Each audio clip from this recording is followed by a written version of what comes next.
नमस्कार। जैसा कि आप सब जानते हैं कि हम हिंदी साहित्य के विविध स्वरूपों पर बातचीत करने के लिए इस चैनल के माध्यम से आप सबके समक्ष उपस्थित होते हैं। आज हम जिस टॉपिक को लेकर आप सबके समक्ष उपस्थित हैं वह विषय है अ, आदिवासी विमर्श। इससे पूर्व हम लोग अस्मितामूलक विमर्श के विविध स्वरूपों पर बातचीत करने के क्रम में सबसे पहले दलित विमर्श, पुनः स्त्री विमर्श तथा आज हम आदिवासी विमर्श के ऊपर बातचीत करेंगे। आदिवासी विमर्श पर बातचीत करने से पहले हमें यह जान लेने की ज़रूरत है कि जिन अस्मितामूलक विमर्शों में हम एक-एक विविध बिंदुओं पर बात करते हुए यह देख पाए हैं कि किस तरीके से जिस समाज में अपने होने के बोध को, अपने निजत्व के बोध को, अपनी पहचान को लेकर, अपनी अस्मिता को लेकर, अपने अधिकारों को लेकर जो अलग-अलग स्वरूप में, अलग-अलग रूप में जिन-जिन समुदायों ने, जिन-जिन कहीं न कहीं समाज ने अपने अ, अधिकारों के प्रति या अपने कर्तव्यों के प्रति या अपने मूल्यों को हासिल करने के प्रति संघर्ष किया या उन्हें प्राप्त करने के हेतु पहल की, उनमें कहीं न कहीं कुछ जो विमर्शकारी, आंदोलनकारी स्वरूप हमारे समक्ष उपस्थित होते हैं। तो इन विमर्शकारी या आंदोलनकारी स्वरूपों के माध्यम से जिन पर चर्चा परिचर्चा की जाती है और वही एक विचारधारा के रूप में अपने अपने को प्रस्तुत करते हुए दिखाई पड़ते हैं। तो ये जो विमर्शकारी स्वरूप हैं, जो आंदोलन के मूल से उपजे हुए हैं, उनमें ही कहीं न कहीं दलित विमर्श, आदिवासी विमर्श तथा स्त्री विमर्श को हम देख पाते हैं। इससे पूर्व हम लोग दलित विमर्श और स्त्री विमर्श पर बड़े ही सूक्ष्म और विस्तृत तरीके से बातचीत कर चुके हैं। आज हम आदिवासी विमर्श को लेकर आप सबके समक्ष उपस्थित हैं और इस पर हम विधिवत बात करने के लिए कुछ बिंदुओं के माध्यम से आप सबके समक्ष उपस्थित हैं और बातचीत करने के पहल में एक-एक करके हम समझेंगे भी। आदिवासी विमर्श पर बात करने से पूर्व हमें यह जान लेने की ज़रूरत है कि आदिवासी से क्या तात्पर्य है। तो हम यहाँ पर देख पाते हैं कि आदिवासी शब्द आदि और वासी 2 शब्दों से मिलकर बना है। जो आदिवासी है वह 2 शब्दों से मिलकर बना है, आदि और वासी। जहाँ आदि का अर्थ है मूल तथा वासी का अर्थ है निवास। इस प्रकार आदिवासी का जो शाब्दिक अर्थ निकल कर आता है वह है मूल निवासी, यानी जो यहाँ का मूल निवासी है या किसी भी क्षेत्र किसी भी समाज या किसी भी देश का जो मूल निवासी है, वही मूल निवासी आदिवासी कहलाता है। आदिवासी शब्द के लिए अंग्रेजी में एबोरिजिनल शब्द का प्रयोग किया जाता है, जो आदिवासी आदिकाल से या प्रारंभ से रहने वाले व्यक्ति को संदर्भित करता है। तो इस तरीके से आदिवासी के जो स्वरूप है, आदिवासी के जो मूल्य हैं, उनको हम यहाँ पर एक-एक करके समझ पा रहे हैं। आदिवासी पर यदि हम बात करें तो यह आर्यों का जो भारत में आगमन था, आगमन के परिणाम स्वरूप जब आर्य और यहाँ के अनार्य, जिनको अनार्य के रूप में संज्ञा दी जाती है, आर्य और अनार्य के बीच जो हुए युद्ध में परास्त होकर जो अनार्य लोग अपने को बचाने या कहीं न कहीं आर्यों से अपने को कहीं न कहीं सुरक्षित रख पाने के लिए जंगलों में शरण लेते हुए दिखाई पड़ते हैं। यही जो बचे हुए अनार्य लोग थे, वही कहीं न कहीं अपने को आदिवासी घोषित करते हैं। अर्थात आदिवासी समाज बहुत अधिक सामाजिक सांस्कृतिक रूप से न केवल इस आर्य समाज से उत्पन्न या आर्य समाज के बीच से अपने को व्यवस्थित करता हुआ जो शिष्ट समाज आज हम सबके समक्ष उपस्थित है, उस समाज से कहीं न कहीं अलगाव के रूप में, चाहे वो सामाजिक दृष्टि से हो, चाहे राजनीतिक दृष्टि से हो, चाहे वो सांस्कृतिक दृष्टि से हो, अलग-अलग रूपों में अपने को पाता है और इस तरीके से उसकी अपनी जीवन पद्धति, संस्कृति आदि जितने भी मूल्य हैं, वो सभी कुछ इस शिष्ट समाज से अलग दिखाई पड़ते हैं। आर्यों और अनार्यों के स्वरूप के दृष्टि से ही अगर देखें तो कहीं न कहीं आदिवासियों की परिभाषा को परिभाषित करते हुए यूएनओ ने एक घोषणा पत्र के माध्यम से जो आदिवासी राष्ट्र की परिभाषा को निरूपित किया है, वह इस प्रकार है कि आदिवासी राष्ट्र का तात्पर्य उन लोगों के वंशजों से है जो किसी देश की वर्तमान भूमि के परे या कुछ भाग पर विश्व के अन्य भागों की किसी भिन्न संस्कृति अथवा नस्ल के लोगों द्वारा पराजित कर दिए जाने, उनके साथ किसी समझौते के तहत अथवा अन्य किसी तरह से वर्चस्वहीन अथवा औपनिवेशिक स्थिति में धकेल दिए जाने के पहले से ही वहाँ रहते थे। तो इस तरीके से आदिवासी जो समाज है, आदिवासी जो जन है, उस आदिवासी समाज की जो स्थितियाँ हैं, जो वहाँ की रूपरेखा है, उसको हम यहाँ भली-भाँति समझ पाते हैं कि किस तरीके से जब बाहरी लोगों का आक्रमण या बाहरी लोगों का हस्तक्षेप उनके ऊपर दिखाई पड़ता है, उनके देश में दिखाई पड़ता है, तो वो युद्ध में या तो पराजित होकर भागते हैं या स्वयं को बचाते हुए भागते हैं और इस तरीके से वह निर्जन वनों में जाकर या जंगलों में जाकर अपने को शरणागत होते हैं और वही एक अपनी संस्कृति जो कि पुरातन संस्कृति है उसको कहीं न कहीं अपने जीवन में अपनाते हुए प्रकृति पर निर्भर होते हुए अपने को हमेशा एक अलग ही रूप में व्यवस्थित करते हुए दिखाई पड़ते हैं। तो इस तरीके से हम कह सकते हैं कि आदिवासी जो समाज है, आदिवासी लोग हैं, वो अन्य लोगों से इस मामले में भिन्न या अलग दिखाई पड़ते हैं। आदिवासी शब्द में सभ्यता, संस्कृति और विकास की अवधारणाएं जुड़ी हुई हैं। यानी उस जो भी आदिवासी शब्द का जब हम नाम लेते हैं तो उसमें कहीं न कहीं उसकी सभ्यता, अपनी संस्कृति तथा जो विकास की एक परंपरागत जो स्वरूप है वह कहीं न कहीं उसमें शामिल होता हुआ दिखाई पड़ता है।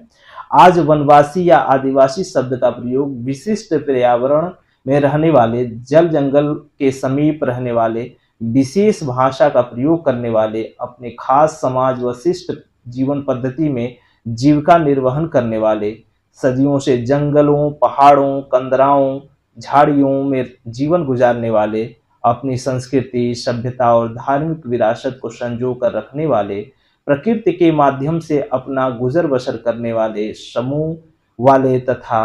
प्रायः अक्षर ज्ञान से रहित मानव समूह आदिवासी के अंतर्गत रखे जाते हैं। यानी आदिवासी समाज की यदि हम भावभूमि को समझे, आदिवासी समाज के स्वरूप को देखने की कोशिश करें तो इसमें हम पाते हैं कि यह एक खास स्थान पर, यानी जो जंगल होता है, जो झाड़ियाँ होती हैं, जो कंदराएँ होती है, जो पहाड़ होते हैं, तो इन खास स्थानों पर वह निवास स्थान अपना बनाता है, यानी अपनी जीवन की तमाम गतिविधियां वहीं पर वो पूर्ण करता है। साथ ही उनकी अपनी एक अलग ही संस्कृति और सभ्यता होती है जिसके अंतर्गत वह अपने को कहीं ना कहीं समायोजित करता हुआ पाता है। इसके अतिरिक्त उनकी अपनी धार्मिक कुछ और पौराणिक मान्यताएं हैं, उनकी अपनी एक खास वाणी है यानी बोली है। इस तरीके से उनकी अपनी एक खास संस्कृति भी देखने को मिलती है। तो ये ऐसे तमाम तरह के जो स्वरूप हम देख पाते हैं, तो ये कहीं न कहीं आदिवासी स्वरूप या आदिवासी समाज के विषय को निरूपित करता हुआ दिखाई पड़ता है। ये जन समुदाय एक विशेष भूखंड में निवास करता है, यानी जो आदिवासी लोग हैं वो एक खास स्थान पर अपनी जीविका निर्वहन करते हुए दिखाई पड़ते हैं और विशेष प्रकार की जो भाषा होती है या बोली होती है उसका प्रयोग करते हैं। सामान्यतः ये वेशभूषा एक अलग ही प्रकार की वेशभूषा को धारण करते हैं तथा जीविकोपार्जन के आधार पर यह पूर्णतः प्रकृति के ऊपर निर्भर होते हैं। तो यह इनकी मानव सभ्यता के विकास क्रम में जो इनके स्वरूप को हम देख पाते हैं वह कुछ अलग देखने को मिलता है। इस तरीके से इनका जो समाज है, इनकी जो स्थिति है, वह निश्चित तौर पर हम काफ़ी शिष्ट समाज से काफ़ी अलग पाते हैं, शिष्ट समाज से काफ़ी बदली हुई रूप में देख पाते हैं। आदिवासी विमर्श और दलित विमर्श में प्रायः अंतर देखा जा सकता है कि आदिवासी जो साहित्य में वर्ण व्यवस्था और मुख्य धारा के समाज से उपजी समस्याओं से इतर जंगल विस्थापन और बाहरी लोगों की घुसपैठ आदि को मुख्य विषय बनाया जाता है, जबकि वहीं दलित जो साहित्य होता है उसमें वर्ण व्यवस्था, जाति पात का दंश, छुआछूत, अपमान एवं अमानवीय शोषण का चित्रण दिखाई पड़ता है। चूंकि दोनों समाज में परस्पर शोषण की समानता देखने को मिलती है, इसीलिए ये अस्मितामूलक विमर्श के मुख्य बिंदु के रूप में देखी जाती है। कहने का तात्पर्य यह है कि आदिवासी जो समाज है और जो दलित समाज है, दोनों में काफ़ी डिफरेंस है, काफ़ी अलगाव है। लेकिन दोनों में जो अलगाव के रूप में यदि हम कुछ बिंदुओं को देखें, जैसे कि ये जो दलित समाज है वह इसी समाज का हिस्सा है, जो शिष्ट समाज है उसी समाज के बीचों में पाया जाता है। ये अलग बात है कि वहाँ उसका शोषण, अत्याचार, अन्याय, तमाम तरह के जो अमानवीय रूप हैं वो उसके ऊपर होते हुए दिखाई पड़ते हैं। जबकि आदिवासी समाज इस शिष्ट समाज से कोसों दूर है, उस समाज से उसका कोई ताल्लुकात नहीं होता। इसलिए दोनों में बहुत कुछ डिफरेंस देखने को मिलता है। इसकी संस्कृति, इसकी भाषा, इसकी बोली, इसकी पहनाव-ओढ़ाव, इसमें जो शोषण के रूप हैं वो, ये तमाम स्तरों पर अलगाव देखने को मिलते हैं। लेकिन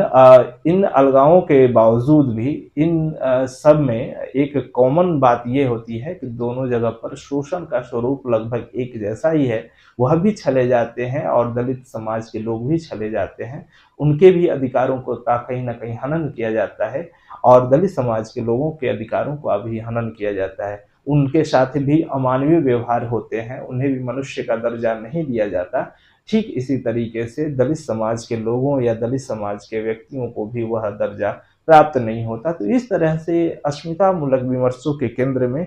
इनको हमेशा वह स्थान प्राप्त होता है जो दलित विमर्श या स्त्री विमर्श को बराबर मिलता रहा है।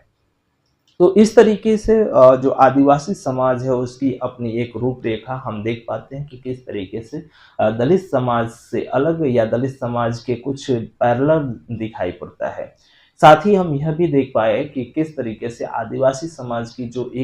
जो बनावट है, आदिवासी समाज का जो एक स्वरूप है, ढांचा है, वह क्या है, कैसे दिखाई पड़ता है।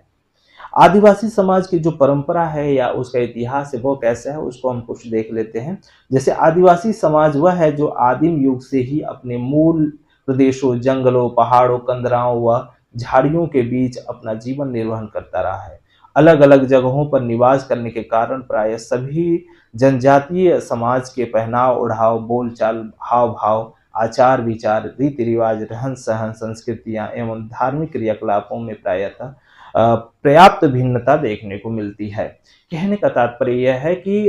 जितने भी आदिवासी समाज है या वनवासी लोग हैं या जो जंगलों या झाड़ियों में अपना निवास स्थान कायम करते हैं, उनमें भी काफ़ी डिफरेंस देखने को मिलता है, क्योंकि वे अलग-अलग स्वरूप में अलग-अलग जगहों पे अपनी जीविका निर्वहन करते हैं। ऐसे में उनकी जो स्थिति है, उनकी जो पहनाव-ओढ़ाव है, उनके कल्चर हैं, उनके बीच की सभ्यता है, जो उनकी कहीं न कहीं भाषा है, उन सब में बहुत कुछ डिफरेंस देखने को मिलता है। तो इस तरीके से जो इन समाज की जो स्थिति है, इन समाज के बीच में जो एक कहीं न कहीं अलगाव का स्वरूप है, वह हम देख पाते हैं। ऐसा नहीं है कि सभी आदिवासियों के यहाँ एक ही जैसी स्थिति देखने को मिलती है। ऐसा शोधों से पता चला है कि बहुत सारे आदिवासी अलग-अलग जगहों पे अलग-अलग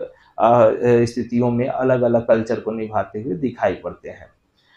वहीं वैवाहिक आयोजनों, तीज त्योहारों, उत्सवों एवं देवी देवताओं की आराधना आदि जैसे क्रियाकलापों मूलतः आदिवासी समाज के अंतर्गत भी देखने को मिलता है, लेकिन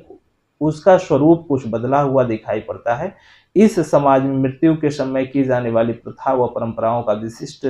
समाज से बहुत कुछ अलग रूप देखने को मिलता है। यमराज को मृत्यु के देवता के रूप में यहाँ पर स्वीकारा जाता है। तो ये आदिवासी समाज की एक प्रचलित प्रथाएँ हैं। यानी मृत्यु हो जाने के बाद से जो आदिवासी लोग होते हैं, उन्हें दफनाने, उनको कहीं न कहीं मृत्यु के रूप में जो यमराज है उसको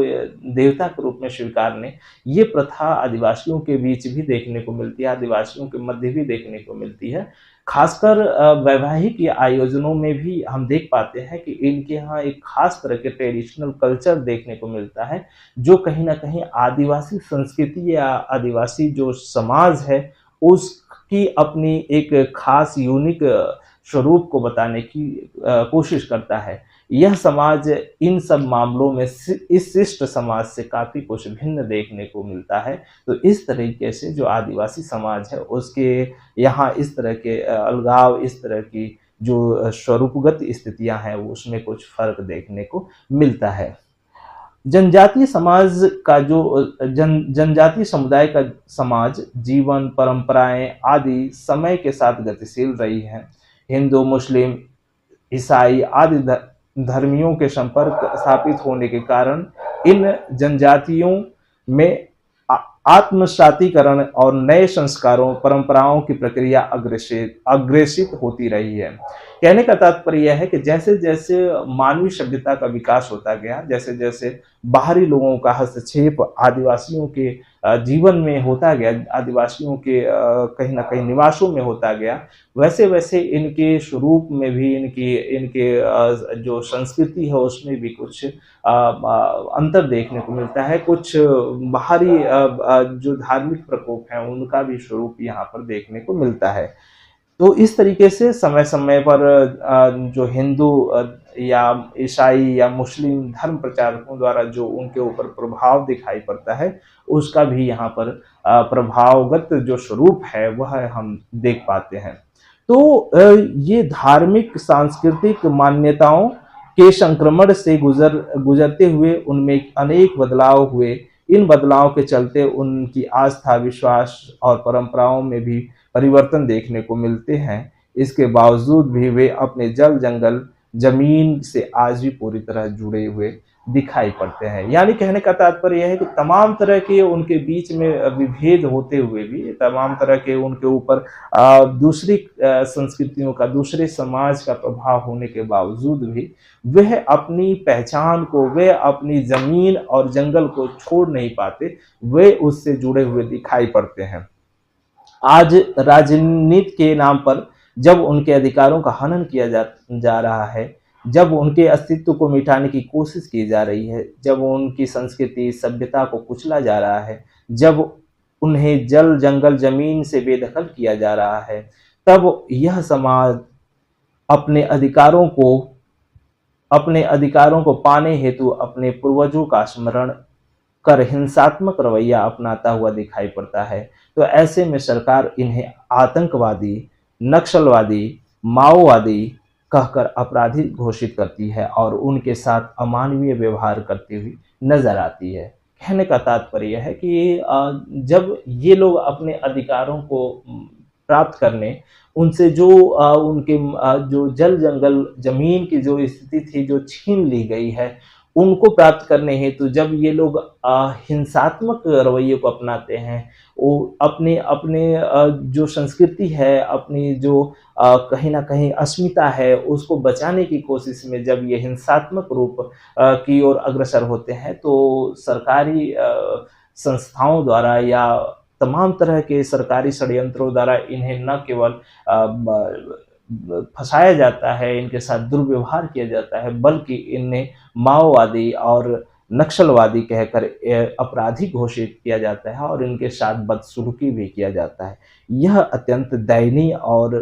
काफ़ी सोचने या चिंतन करने की स्थिति को हमारे समक्ष उपस्थित करता है, क्योंकि इनका इतिहास भी रहा है कि मुख्य धारा के सभ्य और शिष्ट कहे जाने वाले लोग जो अपनी श्रेष्ठता की बार बार प्रशंसा करते नहीं थकते, जब जब आदिवासियों के क्षेत्रों व उनकी संपत्ति को हड़पना हुआ, तब तब ये उनके दमन में कोई कसर नहीं छोड़ते। बावजूद भी इसके ये जनजातीय समाज अपने संघर्ष को अनवरत जारी रखता है। यही कारण है कि इस शिष्ट और सभ्य समाज ने उन्हें असुर, दैत्य, दानव, राक्षस, प्रेत इत्यादि कहकर संबोधित करता हुआ नजर आया, और इसका यथार्थ रूप हम सतयुग, त्रेता तथा द्वापर के कालखंडों में बखूबी देख पाते हैं। अर्थात जब जब ये अपने अधिकारों को प्राप्त करने के लिए, जब जब ये अपने स्वरूपों को मांगने के लिए, अपने अधिकारों को लेने के लिए संघर्ष करते हुए दिखाई पड़े, चाहे वो त्रेता हो, सतयुग हो या द्वापर हो, तब तब इन्हें न केवल तुच्छ माना गया, इनके साथ अन्यायपूर्ण व्यवहार किया गया,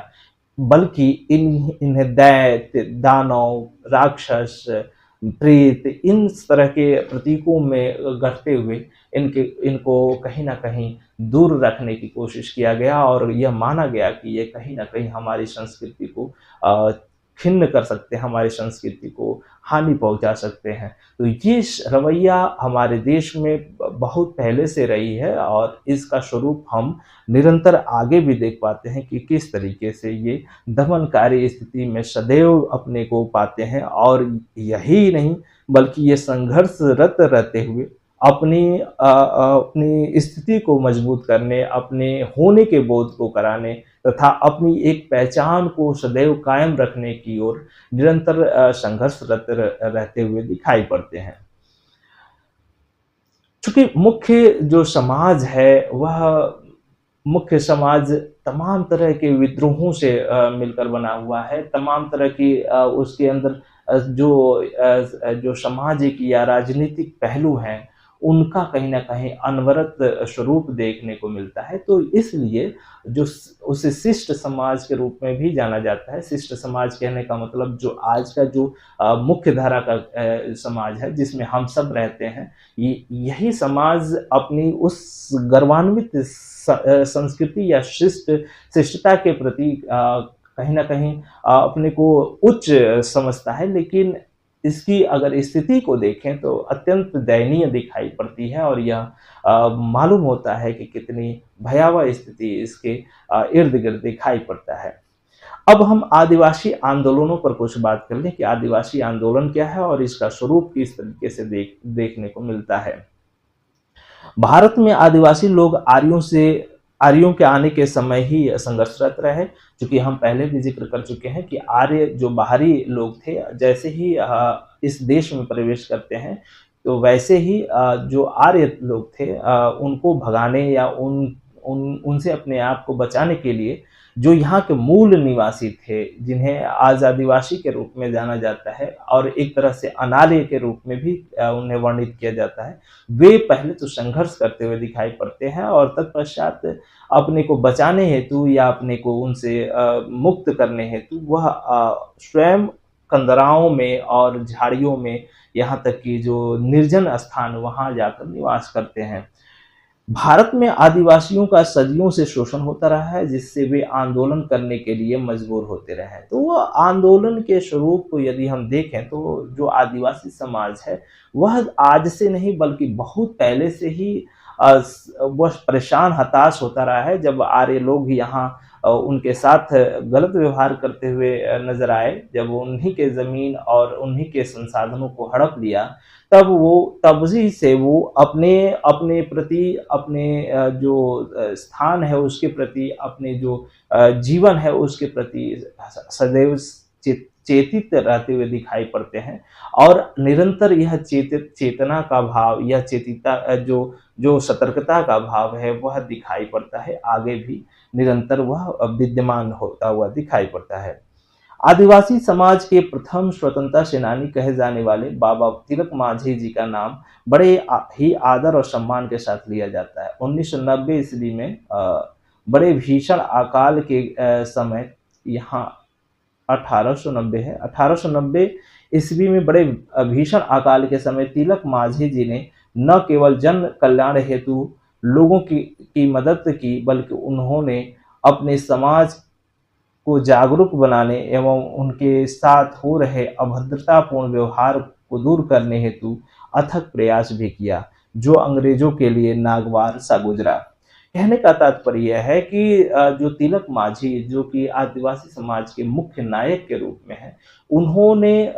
जब अंग्रेज़ों का यहाँ स्थापत्य हो गया, अंग्रेज़ जब यहाँ पर नियुक्त हो गए, तो उन अंग्रेज़ों से बचाव करने के लिए कहीं न कहीं अपने को आंदोलित करते हुए कैसे नज़र आते हैं, उसी की रूपरेखा हम देख पाते हैं। चूँकि इससे पहले अगर हम बात करें, तो अंग्रेज़ों से पूर्व भी जैसे मुस्लिम सत्ता स्थापित हो जाती है, तो इस समाज में अ, आंदोलन की जो शुरुआत मानी जाती है, वह उसकी मान्यता यह है कि 1666 में जहांगीर ने इब्राहिम खां को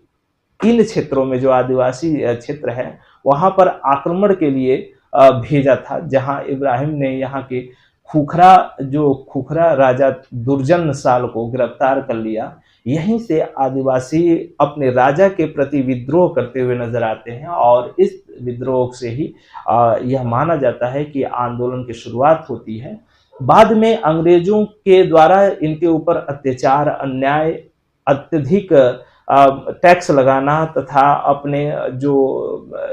जो सिपाही हैं या अपने जो लोग हैं उनके द्वारा इनके साथ अमानवीय व्यवहार करना, इस तरह की कृतियों को से बचने के लिए इन समाज में कुछ जागरूक लोग हुए, वे जागरूक लोग आंदोलन करते हुए दिखाई पड़ते हैं। तो इसी तरह से एक नाम जो तिलक मांझी जी का आता है, जो कहीं न कहीं जन कल्याण हेतु या भीषण अकाल के समय अत्यधिक टैक्स लगने से जो लोग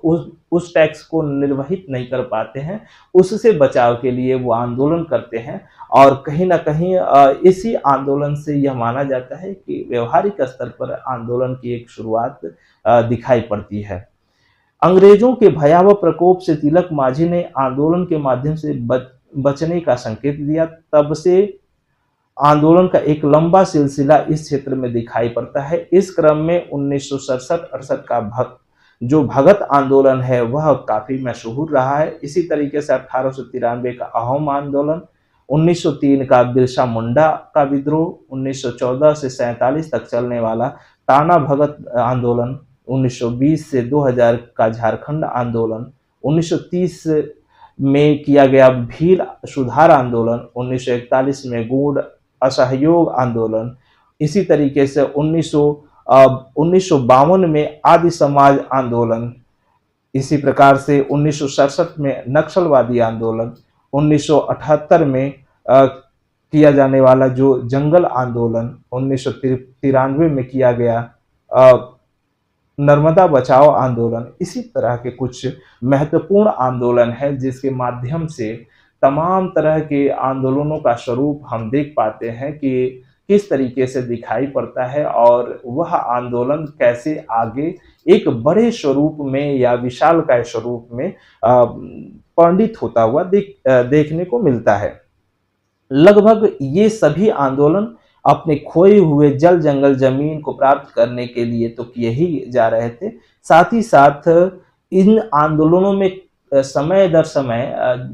कुछ अग्रणीय नेताओं की भूमिका भी देखने को मिलती है। तो इस तरह से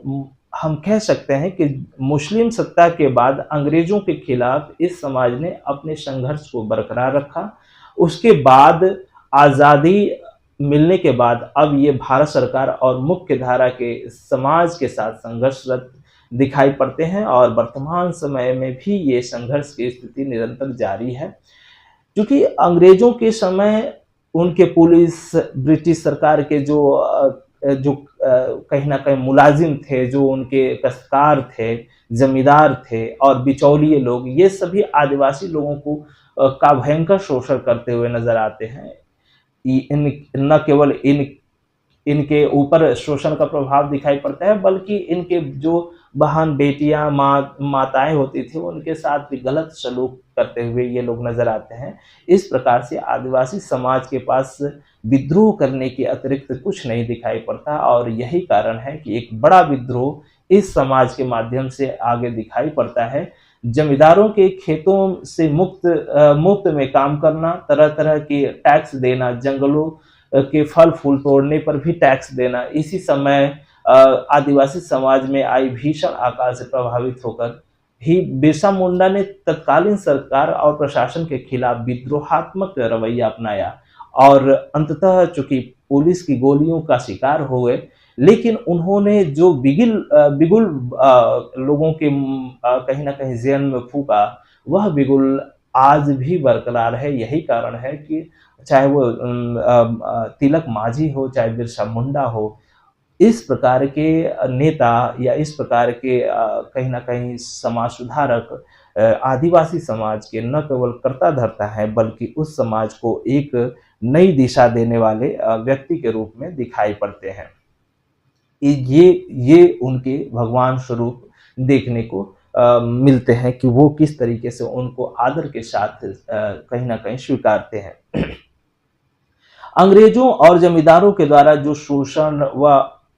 इतना अमानवीय था कि उसकी कल्पना ही करना अत्यंत दुखदायी है। आदिवासी किसानों से अधिक लगान लेना, उनसे जबरन मनमाना कार्य करवाना, उनकी बहू-बेटियों या स्त्रियों के साथ गलत व्यवहार करना, उन्हें फसलों, फलों, जंगल की लकड़ियों के लिए टैक्स देने के लिए मजबूर करना आदि जैसे अनैतिक कार्य करते हुए दिखाई पड़ते हैं। हम अभी बात कर चुके हैं कि जो जमींदार लोग होते थे, जो काश्तकार लोग होते थे, वो किस तरीके से इनके साथ अन्याय करते हुए दिखाई पड़ते हैं। तो ये अन्याय का रूप एक सीमा के बाद इन्हें विद्रोहात्मक स्वरूप धारण करने, इन्हें हथियार उठाने के लिए मजबूर करते हैं और यही हथियार का स्वरूप हम देख पाते हैं कि वह कहीं न कहीं विध्वंसकारी होता है, घातक होता है और चूँकि शिष्ट समाज इसे अन्याय मानता है, इसे कहीं न कहीं छद्म मानता है और यही कारण है कि वह इनके जो लोग हैं, इनके जो बाल-बच्चे हैं, जो इनके समाज के लोग हैं, उनको माओवादी या नक्सलवादी कहते हुए उनके साथ अनैतिक व्यवहार करते हुए नज़र आता है। चूँकि आदिवासी किसानों के अधिक लगान वसूलने के एवं उसकी दर हर वर्ष मनमाने ढंग से बढ़ाने के कारण जो मुंडा के द्वारा जो विद्रोह किया गया था, वह विद्रोह भी कुछ इसी रूप में दिखाई पड़ता है। वह विध्वंसकारी था, वह कहीं न कहीं हिंसात्मक था। लेकिन हम बता चुके हैं कि पुलिस की गोलियों का वह शिकार होते हैं और अपने जीवन को भी कहीं न कहीं दाँव पर लगाते हुए खुद को भी बलिदान कर देते हैं। तो ये अपने समाज को बचाने, अपने समाज को कहीं न कहीं एक व्यवस्थित रूप प्रदान कराने हेतु जो किया गया बलिदान है, वह आज भी अमर है। लेकिन कहीं न कहीं इस समाज के लिए, इस सोसाइटी के लिए वो एक अग्रणीय नेता के रूप में अपनी पहचान कायम कर पाते हैं। आदिवासी जीवन जो निर्वाह है, जो उसकी संस्कृति है, वो क्या है, हम उसको थोड़ी-सी कुछ बिंदुओं के माध्यम से देख लेते हैं। ये जो आदिवासी संस्कृति है, कला है, परंपरा और समाज, उनका अपना है, अपने अनुसार उनका स्वरूप देखने को मिलता है। क्योंकि बड़े शहरों, महानगरों और वैभवपूर्ण जीवन शैली से उनका कोई नाता नहीं होता, कोई संबंध नहीं होता। उनका जनजीवन सामान्य रूप से प्रकृति पर निर्भर होता है, इसीलिए वह प्रकृति को न केवल अपने जीवन में संजोए रखना चाहते हैं, बल्कि उसके साथ लयात्मकता, संगीतात्मकता और आत्मीयता को जीना चाहते हैं। यही उनकी जीवन शैली है, यही उनकी संस्कृति है। कहने का तात्पर्य है कि प्रकृति से इतना ज़्यादा जुड़ाव है कि हर पहलू में उनकी प्रकृति ही उनके जीवन का आधार है, चाहे वो संगीत हो, चाहे वह जीवन के जो विविध स्वरूप हैं, चाहे वह सभ्यता हो, चाहे वह जीवन के कोई से पक्ष हो, दैनंदिन क्रियाकलाप हो, वो सभी कुछ उनके प्रकृति के ऊपर ही निर्भर होता है। यहाँ तक कि धार्मिक क्रियाकलाप भी उनके प्रकृति से ही कहीं न कहीं संचालित होते हैं और प्रकृति के ही इर्द-गिर्द दिखाई पड़ते हैं। क्योंकि आदिवासी जगत की संस्कृति प्रकृति के संरक्षण की संस्कृति है। उनमें सृष्टि और समाज के प्रति कृतज्ञता का भाव निहित दिखाई पड़ता है। आदिवासी समाज अपने जल, जंगल, जमीन आदि की पूजा सदियों से करता आ रहा है और स्वयं को उसका संरक्षक मानता है। यह समाज हर इसी धरती को अपनी माँ का दर्जा देकर उसकी पूजा और आराधना करता है, इसीलिए वह उसे बचाने हेतु लड़ने के लिए तैयार भी दिखाई पड़ता है। कहने का तात्पर्य है कि इस जंगल और ज़मीन से उसे इतना स्नेह है, इतना प्रेम है कि वह इस ज़मीन को बचाने हेतु, इस ज़मीन को अपने हृदय से लगाने हेतु वह संघर्ष करता हुआ नज़र आता है। वह चाहता है कि ये जीवन, जो उसका पौराणिक दृष्टि से या कहीं न कहीं पुरातन दृष्टि से जिस तरीके से प्रकृति के इर्द-गिर्द दिखाई पड़ा है, उसी तरीके से आज भी वह अनवरत चलता रहे, आगे भी उसकी उसी तरह से रूपरेखा प्रदर्शित होती रहे। लेकिन उसमें कहीं न कहीं जो जो वैश्वीकरण या आधुनिक युग का जो प्रभाव देखने को मिल रहा है, जो कहीं न कहीं यह प्रभाव उनके स्वरूप को बदलता हुआ नज़र आता है और ख़ासकर उनकी जो संस्कृति है उसको विनाश या कहीं न कहीं बदलती हुई नज़र आ रही है। ये उनके लिए कहीं न कहीं चिंता का विषय है और साथ ही साथ उन्हें अपनी उस जल-जंगल ज़मीन के कहीं न कहीं जुड़ाव से दूर करने की पहल की तरह से नज़र आ रही है। यह समाज सामूहिक समाज होता है, यहाँ किसी भी प्रकार के उत्सव, त्योहार, कार्यक्रम आदि सामूहिक रूप से किए जाते हैं। प्रचलित हिंदू धर्म के त्योहारों जैसा इनके यहाँ कोई रिवाज नहीं होता और न ही इनके यहाँ ढोंग, पाखंड या कर्मकांड ही दिखाई पड़ते हैं। कहने का तात्पर्य है कि जिस तरह से जो शिष्ट समाज है, जो हिंदू समाज है या जो कहीं न कहीं अपने को सभ्य समाज समझता है, उसके यहाँ जिस तरह से पाखंड, ढोंग और कहीं न कहीं जो एक तरह से कर्मकांड की रूपरेखा देखने को मिलती है, उस तरीके से इस समाज में कुछ भी नहीं दिखाई पड़ता है। इनके यहाँ जो तीज त्योहार है, रीति-रिवाज है, जो इनके यहाँ धार्मिक जो स्वरूप है, धार्मिक जो मर्यादाएँ हैं, वह इस पूरे समाज से अलग दिखाई पड़ता है। दूसरी बात यह है कि ये सामूहिकता के भाव में अपने को पाते हैं। हर कार्य में सामूहिक ही पहल होती है। सब मिल-जुल कर कार्य करने की ओर उद्यत होते हैं। तो यह एक बड़ी सूक्ष्म स्थिति, बड़ी ही अलग स्थिति देखने को मिलती है, जो हमारे लिए भी कहीं न कहीं एक नई तथ्यों से जानकारी उपलब्ध कराती है। इनके सभी धार्मिक या सामाजिक कार्यक्रम प्रकृति के केंद्र में रखकर किए जाते हैं। इनके देवता प्रकृति सर्जक और संरक्षण करने वाले होते हैं, इसीलिए ये प्रकृति पूजक होते हैं। प्रत्येक क्रियाकलाप, चाहे वह दैनंदिन क्रियाकलाप हो अथवा किसी प्रयोजन पर किया जाने वाला क्रियाकलाप हो, इस समाज में सभी एक दूसरे के सहयोग करते हुए नजर आते हैं, जो आपसी सहयोग की भावना रखते हुए कार्य करते हैं। इसीलिए इनमें आपसी प्रेम, सद्भाव, मिलनसार प्रवृत्ति, स्नेहता आदि के भाव देखने को मिलते हैं। यानी हमारे अंदर जिस तरह से व्यक्तिगत जीवन में कुछ अर्जित करने के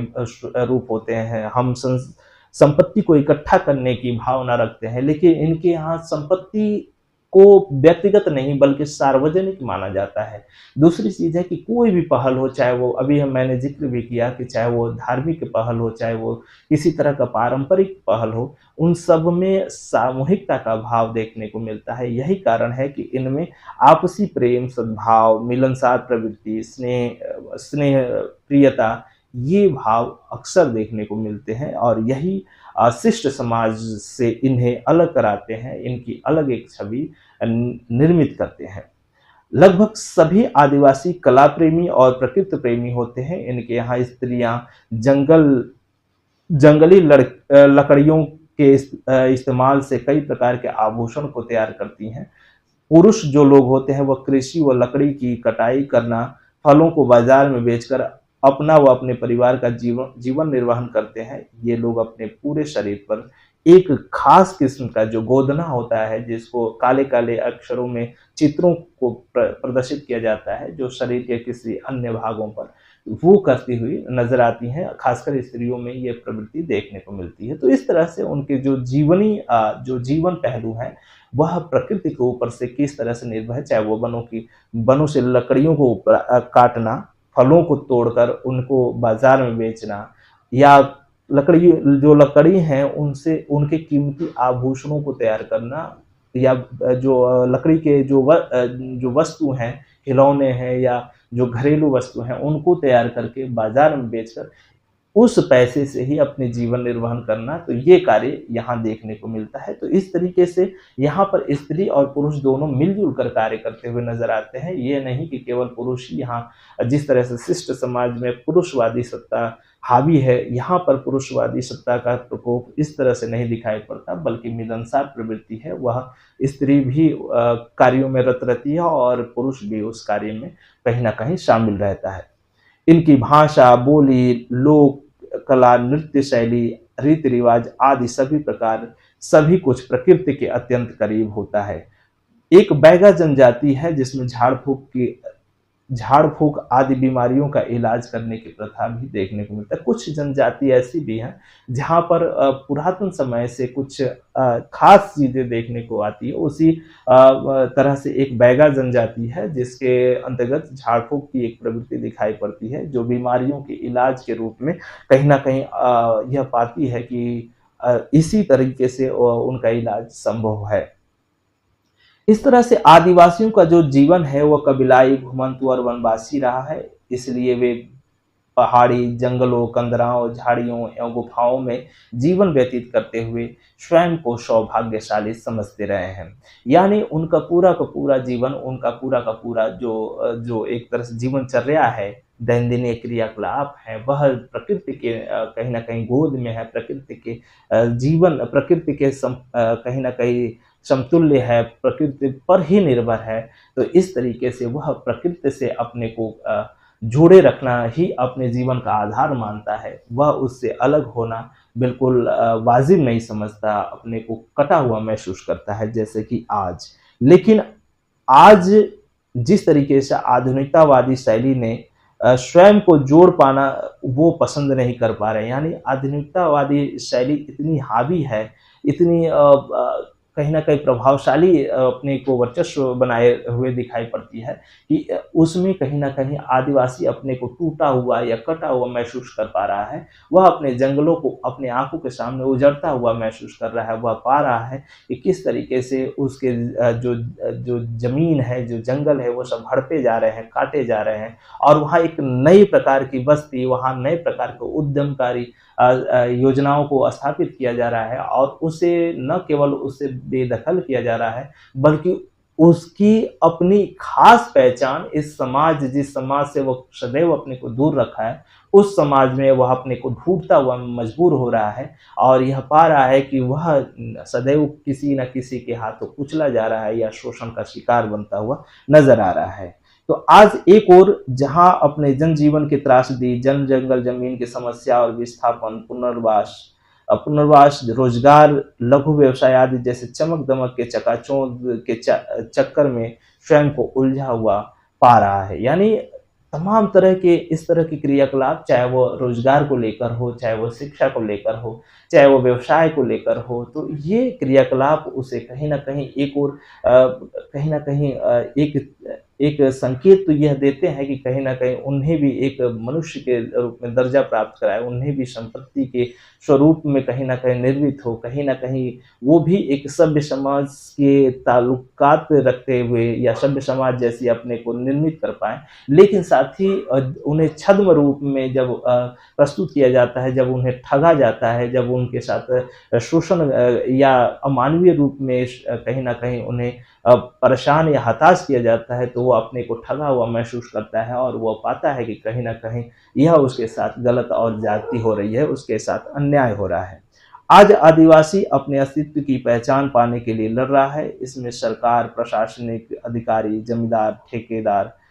खनन माफिया आदि उनकी जिंदगी को बाधा डालते हुए दिखाई पड़ रहे हैं। इन सब के बावजूद वह निरंतर संघर्ष करते हुए